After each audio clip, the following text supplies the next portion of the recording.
모두들 아시는 것과 같이 테라 프로젝트의 루나와 스테이블 코인인 USD가 구조적 결함에 대한 공격으로 한순간에 시총 58조 원이 증발되는 사태가 있었죠. 이러한 사태에 테라 프로젝트의 CEO 도건으로 알려진 권도영이 최근 프로젝트의 실패를 인정하며 테라 생태계의 긴급 회생 계획을 발표한 후 약 90%에 이르는 커뮤니티의 반대에도 불구하고 테라 2.0으로의 하드포크 강행을 이어가고 있는 것으로 보입니다.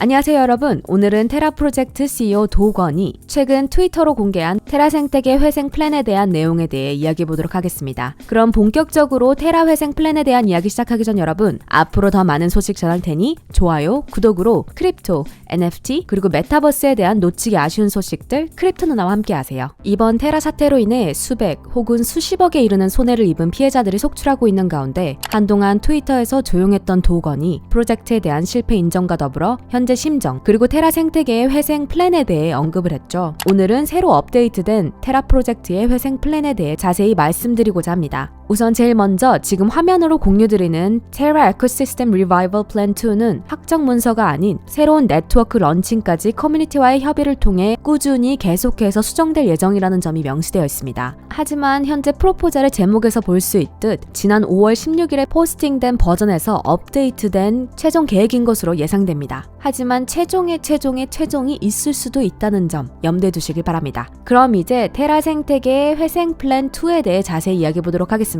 제일 먼저 USD의 스테이블 코인은 실패했으나 테라 루나 코인의 실패는 아니다 라고 언급하며 테라 2.0 진행 동기에 대해 이야기하고 있습니다. 테라 프로젝트는 USD 스테이블 코인의 유통으로 암호화폐 분야에서 가장 강력한 테라 생태계로 자리 잡았기에 정말 놓칠 수 없는 중심축이었던 USD의 실패가 프로젝트의 실패로까지 이어졌습니다. 하지만 그럼에도 불구하고 한때는 시총 6위에 이를 만큼 대장 코인 중 하나로 강력한 확장성으로 커진 생태계와 그 커뮤니티는 보존할 가치가 있다고 말하고 있죠. 이에 대한 방안으로 USD는 더 이상 가져가지 않고 새로운 체인으로 테라체인 하드포크를 진행할 예정이라고 하는데요. 하드포크는 쉽게 말해 하나의 블록체인이 두 개 혹은 여러 개로 쪼개지는 것을 의미합니다. 이 하드포크는 이더리움이 블록체인 시스템의 해킹 이슈를 해결하기 위해 기존 블록체인인 이더리움 클래식과 해킹 복구 TX가 추가된 이더리움으로 나눠진 것을 예로 들 수 있습니다. 이더리움의 예시와 같이 기존 알고리즘 기반 블록체인인 테라를 테라 클래식, 즉 LUNC로 바꾸고 새로운 체인인 테라는 루나로 불리게 되는 것이죠.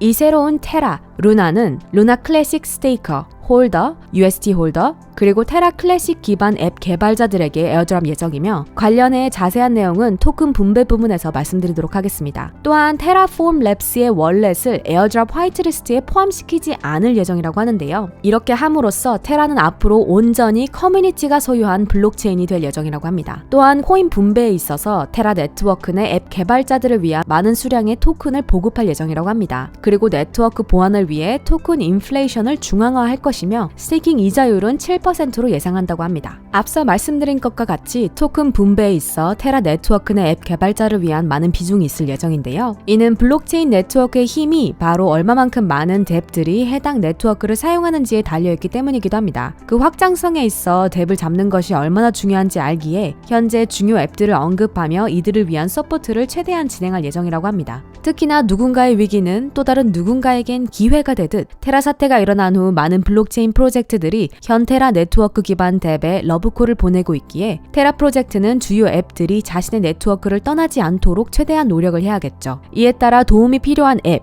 혹은 앱 개발자들이 언제든지 테라 프로젝트에 연락을 할 수 있도록 적극적으로 어필하고 있습니다. 다음은 토큰 분배에 대해 이야기해보도록 하겠습니다. 이 테라 생태계의 회생 플랜 2가 발표되었을 당시 총 10억 개의 토큰을 에어드랍 하겠다는 언급이 있었는데요. 지금은 수량에 대한 내용은 삭제되었고 토큰 분배에 대한 내용을 더 자세히 정리해놓은 것을 볼 수 있습니다. 이 토큰 분배에 있어 스냅샷 시기를 잘 확인해야 하는데요. 블록체인 내 어택 전과 후로 나누어 프리어택은 2022년 5월 7일, 그리고 포스트어택은 새 블록체인 런칭 예정일인 5월 27일 기준으로 하니 참고해 주시기 바랍니다. 토큰의 25%는 커뮤니티 풀에 분배될 예정으로 거버넌스에 의해 컨트롤될 예정입니다. 그리고 그중 10%는 개발자를 위해 배정될 예정입니다. 토큰의 약 35%는 프리어택, 즉 2022년 5월 7일 기준 예치되었던 혹은 예치되지 않았던 루나를 모두 포함한 루나 홀더들에게 지급될 예정입니다. 이 중 10만 루나 이하 월렛은 1년간 클립, 즉 1년간 락업 후 해제 예정이며 그 이후 2년 동안 베스팅을 할 예정인데요. 이 베스팅의 경우 정기 락업 해제, 즉 한 달이면 한 달, 두 달이면 두 달, 이런 기간을 정해놓고 정기적으로 일정 물량을 락업 해제하는 형태일 것으로 보입니다. 10만 루나 이상 월렛은 1년간 락업 후 4년 동안 정기적 락업 해제 예정으로 보입니다. 또한 포스트어택, 즉 2022년 5월 27일 기준 루나 홀더들을 위해 10%가 배분될 예정이며 그중 15%는 런칭 때 지급, 85%는 2년간 정기 락업 해제 후 6개월 동안 완전 락업 해제를 할 것으로 보입니다. 프리어택, 포스트어택을 포함한 총 토큰 물량의 45%가 루나 홀더들에게 배분될 것으로 보이네요. 또한 루나 홀더들뿐 아니라 USD 홀더들에게도 보상 토큰이 분배될 예정인데요. 다만 프리어택 10% 그리고 포스트어택 20%, 총 30%로 루나보다 더 적게 배분된 것을 볼 수 있습니다. 또한 프리어택 USD의 경우 다소 애매모호한 정의이긴 하지만 제 개인적인 해석으로는 500 홀캡, 즉 50만 USD 보유자까지만 보상 예정이며 이 보상 플랜은 USD 홀더의 99.7%를 커버할 수 있지만 그 규모로 볼 때 전체 USD의 26.7%만 커버된다는 뜻으로 보입니다. 그렇다면 50만 USD 이상 보유자들이 USD의 73.3%를 보유하고 있지만 보상해줄 수 없다는 뜻이기도 하겠네요. 포스트어택 루나 홀더와 마찬가지로 같은 조건의 보상 기간이 주어질 예정입니다. 그리고 중요한 일정을 살펴보면 5월 18일 거버넌스 제안서 제출이 진행된 것을 볼 수 있으며 5월 25일에는 모든 중요 앱의 테라 네트워크 등록을 마감 예정입니다. 뎁들의 적극적인 참여가 이루어져야 할 텐데요.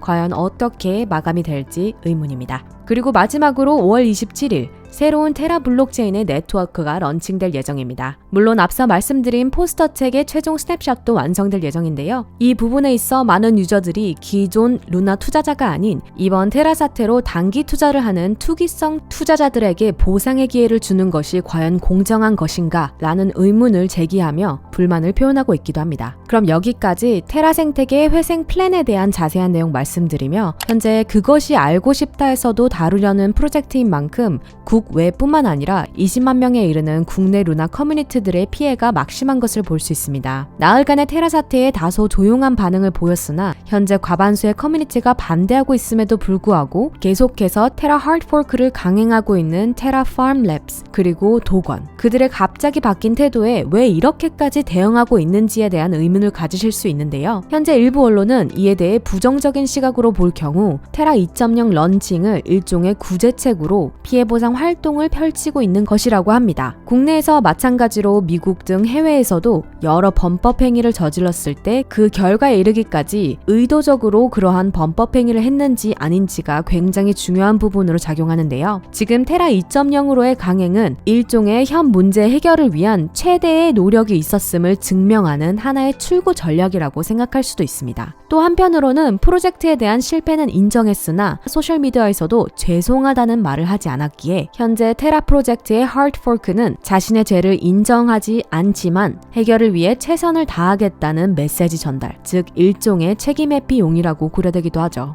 개인적으로는 기존의 토큰을 살리지도 못한 상황에서 또 다른 토큰을 발행함으로써 과연 신뢰를 유지할 수 있을지에 대한 의문이 들며 회복을 위해선 기존 토큰의 소각을 진행하면서 점차적으로 신뢰를 회복해 나가는 것이 더 나은 방안이 아닌가 생각하는데요. 현재로서는 테라폼 랩스, 도건이 프로젝트의 회생에 목표를 두고 어떻게 민심 회복에 노력을 기울일 것인지 혹은 앞서 언급한 것과 같이 단순히 소송을 피하기 위한 액션 중 하나일 뿐인지 더 지켜봐야 할 것으로 보입니다. 관련해 구독자분들의 생각, 현 상황에 대해 다른 관점이 있으시다면 코멘트로 공유해 주시면 감사하겠습니다. 지금까지 시청해주셔서 감사드리며 다음 영상으로 뵙겠습니다. 모두들 다시 만날 때까지 아디오스!